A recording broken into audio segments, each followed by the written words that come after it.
Bonjour, que le bon Dieu vous protège et vous donne la santé, la joie, le haïm. Le matin, on fait le haïm avec le café.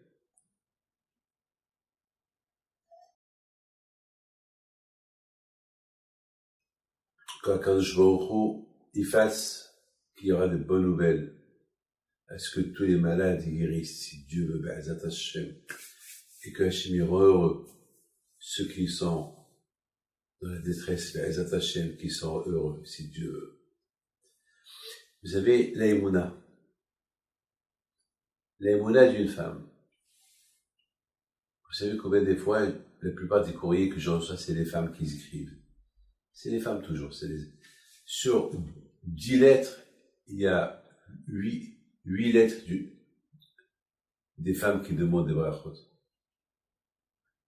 Et les deux qui restent, c'est des hommes, des jeunes. Je m'épate lorsque je lis leurs lettres qui demandent. Bien sûr, les mouna qu'ils ont, cette femme la pauvre, tous les malheurs du monde, ils sont tombés sur elle. Et la pauvre, toujours, était souriante. Toujours, elle souriait. Toujours.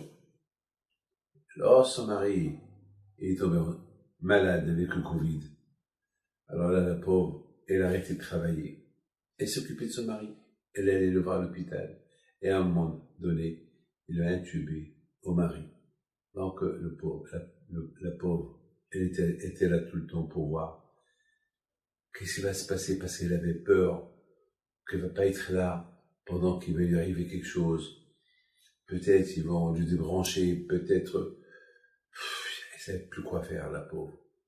Elle priait à Hachem, par le mérite de Rabbi Pinto, qu'il y ait un miracle, qu'elle le voie, réveillé, qu'elle lui parle. Et beaucoup de médecins lui disent, Madame, chaque jour qu'il passe à l'hôpital, votre mari, ses chances, ils sont pas trop bonnes. Elle a dit, moi j'ai la foi en Dieu. C'est lui qui donne la chance, c'est lui qui donne la vie, et c'est lui. Alors, il y a un médecin qui lui dit, et si demain on vous appelle pour vous dire que ça y est, il est parti. Et elle répond, il n'y aura pas de demain. Il n'y aura pas demain vous allez m'appeler. Non. Il se peut qu'il y aura un demain, vous allez m'appeler pour me dire, il a ouvert ses yeux. Mais ça ne va pas exister.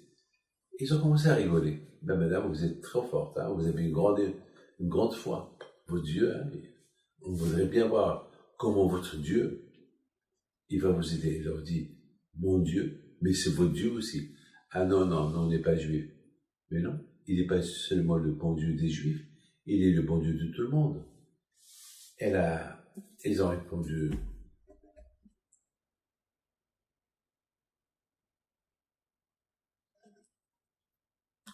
je ne vais pas vous dire ce qu'ils ont répondu, mais ils l'ont vexé.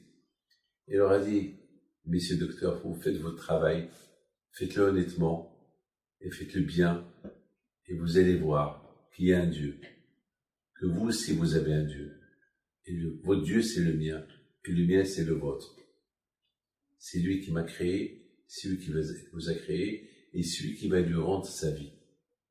Ils n'ont rien dit. Ils sont partis. Le lendemain, elle continue toujours, elle vient, elle passe sa journée, elle rentre à la maison. Et toujours, elle était amie avec les infirmières, elle leur portait du chocolat pour qu'ils s'occupent bien de son mari, et bon, eux ils faisaient leur travail.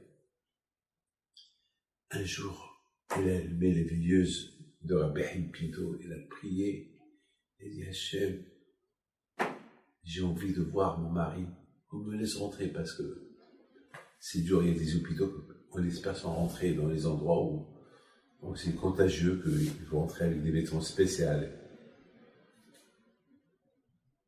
Elle prie, elle va à l'hôpital. Et voilà, mes amis, il y a un professeur, un docteur qui passe, docteur Lévy. Il lui dit, docteur Lévy, docteur Lévy. Il la regarde, oui madame. Je suis madame telle. Mon mari, il est là. J'ai envie de le voir. Je suis très croyant en Dieu. Je prie tout le temps. J'espère que vous êtes juif. Lévy, c'est juif. Oh oui, je suis juif. Et je viens d'allumer une veilleuse. Comme ça lui a échappé. J'ai une veilleuse. C'est quoi la veilleuse? Ben, on allume des veilleuses, des bougies à la mémoire des tzadikim. Des tzadikim. Quel tzadikim? Eh ben, moi, j'ai allumé la mémoire de Rabbi Haim Pinto. Rabbi Haim Pinto, oh là là, j'ai connu son petit-fils, Rabbi David Pinto. Ah ben, madame, docteur, je le connais. Beaucoup de fois, je l'appelle pour qu'il fasse des prières à mon mari. Voilà, si ça ne vous dérange pas, si je peux avoir une permission spéciale pour voir mon mari, je vais arranger. Ne vous inquiétez pas, vous m'attendez là. Était heureuse, était contente. Était heureuse, était contente. 4 heures. Le médecin, il a oublié, parce qu'il y a trop de malades. Il repasse, il la voit. Oh madame, j'ai oublié, je vous ai oublié. Venez avec moi. Elle le suit. Il la fait rentrer dans une chambre. Il dit, voilà, vous allez mettre ses blouses, mettez ça. Il a appelé une infirmière, aidez-la. Elle veut voir son mari. Mais, docteur, elle vient avec moi, habillez-la bien. Je suis responsable. Bon, c'est le docteur, c'est le principal, c'est le chef du service. Elle rentre avec lui, elle voit son mari. Elle a commencé à lui parler. Tu vas te réveiller quand? Dis au tzadikim là-haut. Je sais que tu es là-haut. Dis au tzadikim là-haut. Ça suffit. Retourne à la maison. Professeur Lévy, il l'écoute. Il regarde. Il dit, madame, vous savez, l'état de votre mari, c'est très grave. Et ça s'est aggravé depuis quelques jours. Je sais, docteur. Mia Hachem, Mia Dieu. Oui, je suis d'accord avec vous. Oui, je suis d'accord avec vous. Mes amis, l'impossible n'existe pas. L'impossible est devenu possible. Il s'est réveillé. Il s'est réveillé. Lorsqu'il a raconté à sa famille plus tard son histoire, il a dit, je sentais les tzadikim, il a commencé à citer des tzadikim, et parmi les tzadikim, notamment Rabbi Haim Pinto, je le sentais à côté de moi. Mes amis, que le bon Dieu vous protège. Et puis, sur cette histoire-là que je vous ai racontée, n'oubliez pas de voter chasse pour ceux qui habitent en Israël et ceux qui habitent en France, qui ont de la famille en Israël, de leur dire de voter chasse. Que Hachem vous protège et vous donne bracha be'atzlaha. Amen.